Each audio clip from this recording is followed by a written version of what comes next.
The Black Marsh had always been a place of whispered warnings. Once a bustling village at the edge of a vast marshland, it had long since decayed into a forgotten ruin. The wind carried the faintest echoes of lost voices, and the earth, thick with decay, seemed to swallow the village whole, leaving behind only the remnants of forgotten lives. The village's downfall was swift and mysterious, with every soul vanishing overnight. The few survivors who had managed to escape spoke of a terrible curse, a dark specter who called the marsh its home.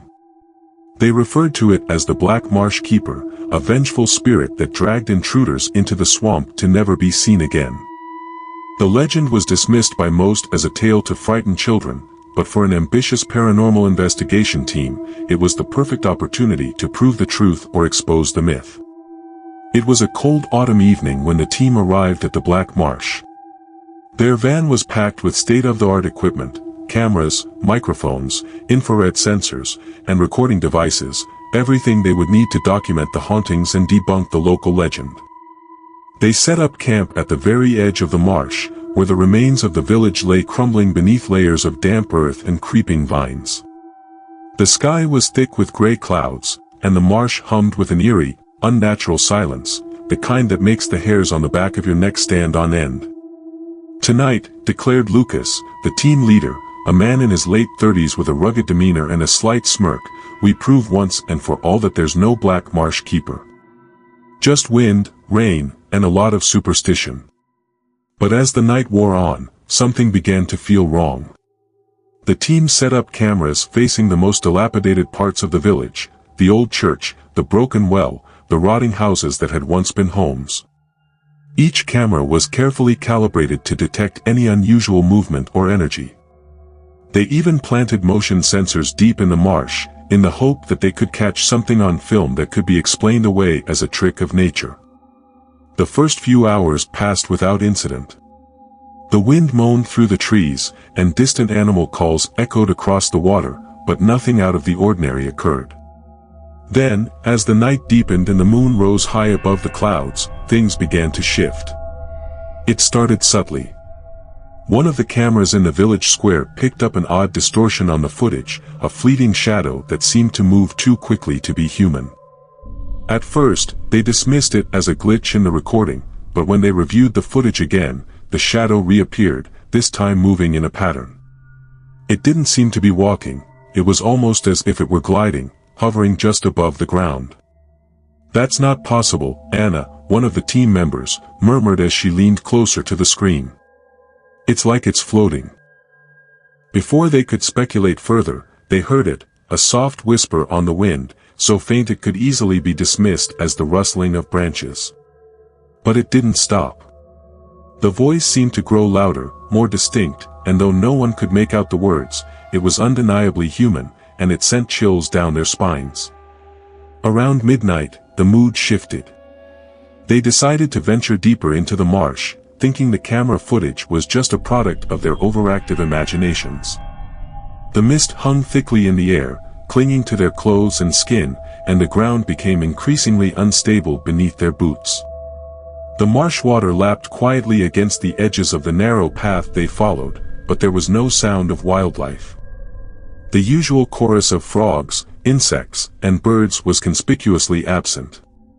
As they reached the old well, a heavy sense of dread settled over them. The air grew still, and the temperature seemed to drop several degrees. Their breath formed misty clouds in the cold night air, and yet, none of them could shake the feeling that they were being watched. Suddenly, the motion detectors blared, their piercing alarm cutting through the silence. "Over there!" Lucas shouted, pointing toward the marsh's edge, where the shadows seemed to shift unnaturally, gathering in the darkness. The team rushed toward the source of the signal, their hearts racing in anticipation. But when they reached the spot, there was nothing but the quiet ripple of the swamp water, the moonlight reflecting off the stagnant pools in an eerie glow. They were about to turn back when they heard it again, a voice, this time louder, clearer. "Leave, or drown."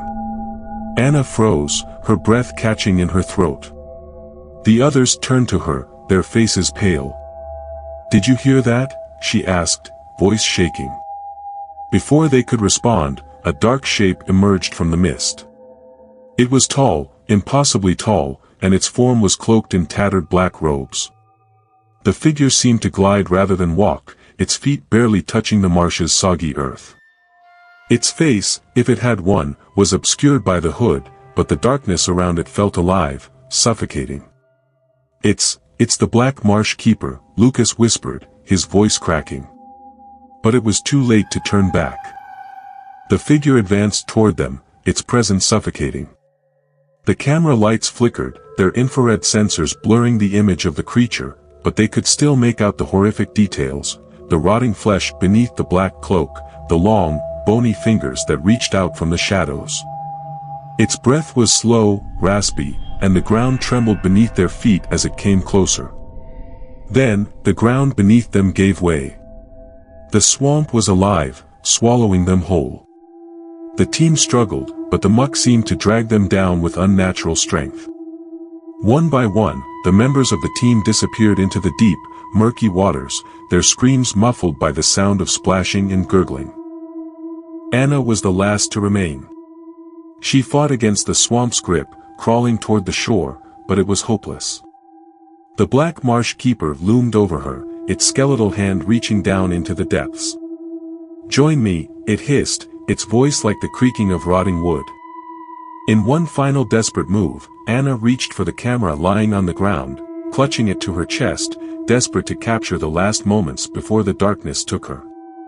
The camera's lens cracked, and then, nothing. The footage later recovered from the cameras showed only darkness, save for the faint glow of the infrared sensors. The team was gone. The marsh had claimed them, as it had claimed so many before. The video, in its final moments, caught the image of Anna's face, her wide, terror-filled eyes staring into the lens. Her mouth moved silently, as if she was screaming, but no sound emerged. When the footage was analyzed, one final detail was discovered. As Anna's face filled the screen, the shadow of the Black Marsh Keeper loomed behind her, its hand reaching toward her, dragging her back into the depths. The marsh had claimed them all. And the Black Marsh Keeper remained, waiting for the next to disturb its cursed waters.